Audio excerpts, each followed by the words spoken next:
Hello all, welcome to Pavi's Cuisines. இன்னைக்கு நம்ம சேனல்ல பார்க்க போற ஸ்பெஷல் ரெசிபி நல்ல ரெஸ்டாரன்ட் ஸ்டைல்ல பண்ணக்கூடிய ஜீரா ரைஸ். இது ரொம்ப சீக்கிரமா ஈஸியா பண்ணக்கூடிய ஒரு வெரைட்டி ரைஸ் ரெசிபி.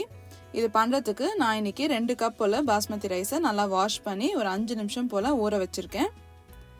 ஒரு பெரிய panல இல்லனா ஒரு குக்கர்ல 1 டேபிள்ஸ்பூன் போல நெய் நல்லா சூடானதும் 2 டீஸ்பூன் போல ஜீரகம் சேர்த்து அதை நல்லா சாட்டே பண்ணிக்கோங்க.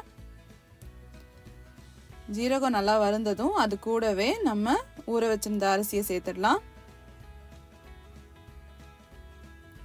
இதை நல்லா மிக்ஸ் பண்ணிக்கோங்க.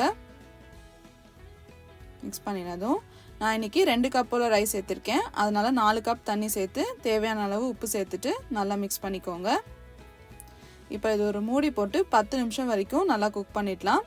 நீங்கள் குக்கரில் குக் பண்ணுறதா இருந்தால் 2 விசில் வர வரைக்கும் குக் பண்ணிக்கோங்க.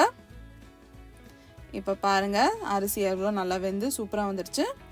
இது கூட கொஞ்சமாக நல்லா சாப் பண்ணி வச்சுருக்கிற மல்லி இலையை சேர்த்து நல்லா மிக்ஸ் பண்ணிடலாம்.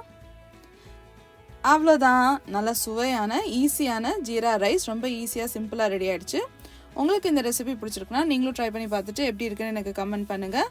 மறக்காமல் பவிஸ் குசைன்ஸும் சப்ஸ்கிரைப் பண்ணி பெல் ஐக்கானையும் ப்ரெஸ் பண்ணிவிடுங்க. ஈஸியாக சமைச்சு நல்லா டேஸ்ட்டாக சாப்பிடுங்க.